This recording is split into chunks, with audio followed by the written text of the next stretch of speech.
Assalamualaikum warahmatullahi wabarakatuh. Salam sejahtera untuk kita semua. Bagaimana kabar teman-teman pada pertemuan hari ini? Saya harap teman-teman dalam keadaan sehat walafiat.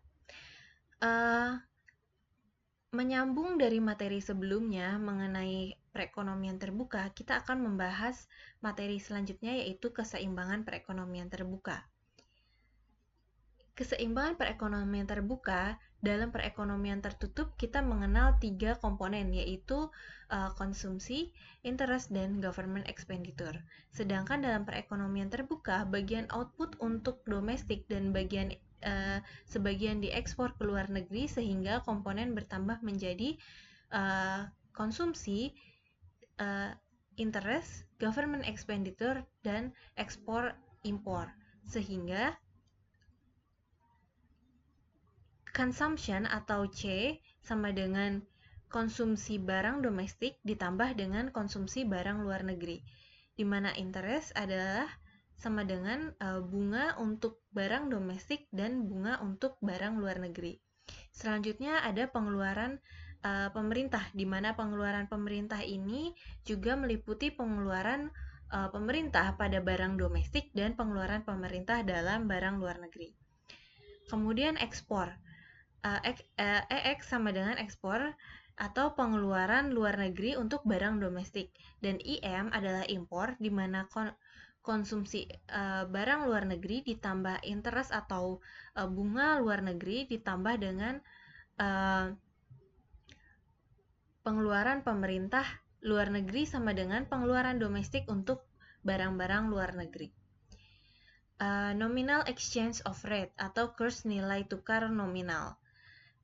Atau nominal exchange of rate atau kurs nominal adalah harga relatif dari mata uang domestik dikaitkan dengan mata uang luar negeri. Sebagai permisalan, yen per dolar atau rupiah per dolar. Nah, ini ada exchange of rate tahun 2020 per 23 Desember. Di mana nilai US dollar ketika kita membeli dalam rupiah, kita akan membeli sejumlah nilai tukar yaitu 14.250 dan kita dapat menjual dengan harga 14.280 per 1 dolarnya. Kemudian untuk dolar Singapura, untuk 1 dolar Singapura kita akan membeli sejumlah 10.681 dan kita dapat menjual 1 dolar Singapura senilai 10.711,31 rupiah. Untuk euro sendiri, ketika kita ingin membeli 1 euro dengan mata uang rupiah, 1 euro akan bernilai 17.203,4. Sedangkan ketika kita akan menjual 1 euro, ini akan bernilai rupiah sejumlah 17.545,7. Nah, kemudian bagaimana dengan kurs realnya atau the real exchange rate, di mana kurs realnya adalah harga relatif dari barang-barang domestik dikaitkan dengan barang luar negeri. Sebagai contoh, harga burger Jepang per burger Amerika, di mana nilai kurs real adalah nilai kurs dikali dengan P, di mana nilai kurs atau yen per dolar dikali dengan nilai dolar per unit harga barang di Amerika. Sedangkan kemudian dibagi dengan harga per unit barang di Jepang. Nilai yen barang di Jepang. Selanjutnya,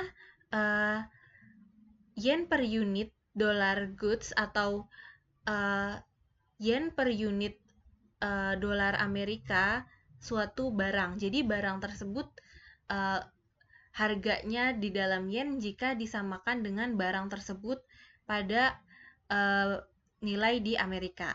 Kemudian dibagi dengan harga barang tersebut per yen barang di Jepang. Jadi harga barang di Jepang sebagai pembagi harga barang di Amerika dalam nilai yen, seperti itu. Kemudian unit barang di Jepang, unit produk di Jepang dibagi dengan per unit produk barang di Amerika. Sebagai contoh, harga burger di Jepang dalam 200 yen, harga burger di Amerika sejumlah $2,5. Jika di kurs nominal exchange of rate sama dengan 120 yen per dolar, maka kurs real burger di Amerika adalah 120 dibagi dari 120 ini dikali dengan $2,5 dibagi dengan 200 yen, sehingga nilai kurs aslinya, nilai kurs real burger di Amerika adalah $1,5. Jadi lebih murah harga burger di Jepang. Jadi ketika harga burger di Jepang ini misalkan 120 yen, maka ini akan 200 yen ini akan setara dengan 1,5. Kemudian dampak positif dan dampak negatif ekspor, di mana dampak positif ekspor adalah memperluas lapangan pekerjaan. Dengan adanya ekspor, suatu industri akan memperluas usaha yang mungkin terserapnya tenaga kerja dalam industri tersebut. Kemudian juga meningkatkan cadangan devisa, di mana ekspor akan menjadi sumber devisa yang akan digunakan untuk membiayai kegiatan impor Indonesia. Selanjutnya, memperluas pasar. Dengan adanya ekspor akan memberi keleluasaan bagi industri-industri nasional untuk memasarkan barangnya. Dampak negatif dari ekspor. Jadi tidak hanya memiliki dampak positif, ekspor juga memiliki dampak negatif. Dampak negatif ekspor yaitu menimbulkan kelangkaan barang di dalam negeri.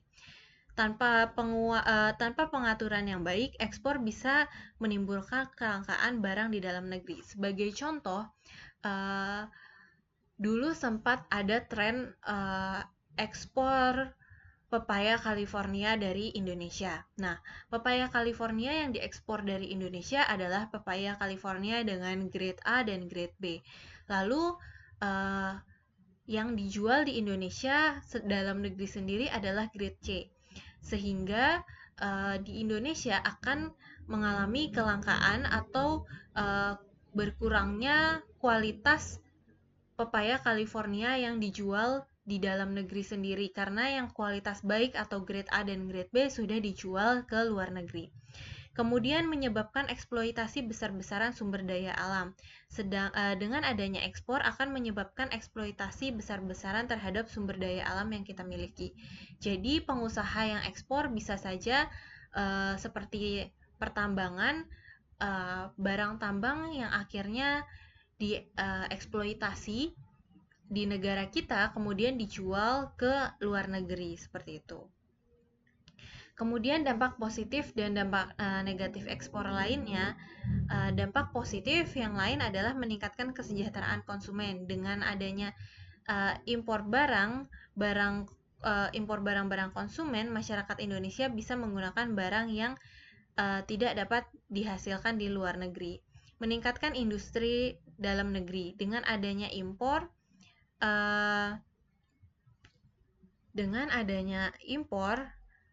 maka kita mendapat kesempatan untuk mengimpor barang-barang modal, baik yang berupa mesin industri maupun bahan baku yang memungkinkan kita untuk mengembangkan suatu industri. Kemudian alih teknologi. Dengan adanya impor, memungkinkan terjadinya alih teknologi. Secara bertahap, negara kita mencoba mengembangkan teknologi modern untuk mengurangi ketertinggalan kita dengan bangsa yang sudah maju. Selanjutnya, dampak negatif dari impor, yaitu pertama, menciptakan persaingan bagi industri dalam negeri. Selain akan mendapatkan kesempatan untuk mengembangkan industri dalam negeri melalui impor barang-barang modal, namun kita juga sebaliknya industri kita tidak berkembang karena menghadapi pesaing dari luar negeri. Dengan adanya barang-barang yang diimpor, ini membuat barang-barang di dalam negeri ini mengalami kesulitan untuk berkembang karena orang akan membandingkan mulai dari kualitas, bentuk, harga, kemudian segala macamnya ini yang akan menyebabkan persaingan di dalam negeri atas barang impor.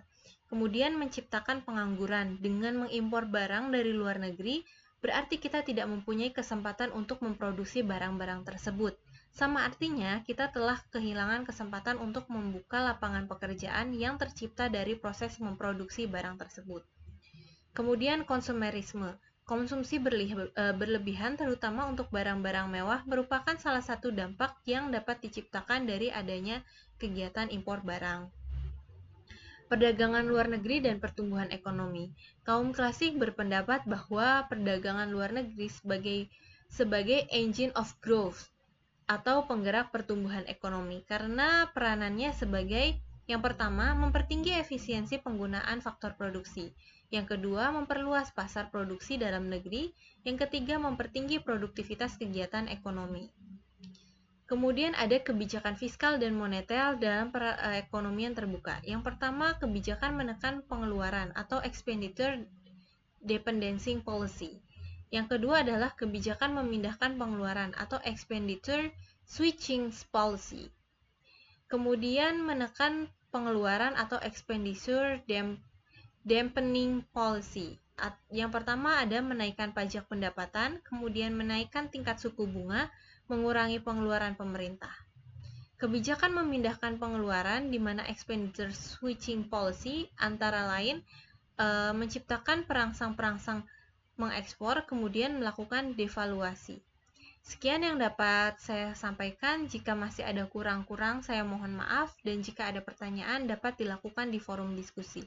Akhir kata, wassalamualaikum warahmatullahi wabarakatuh.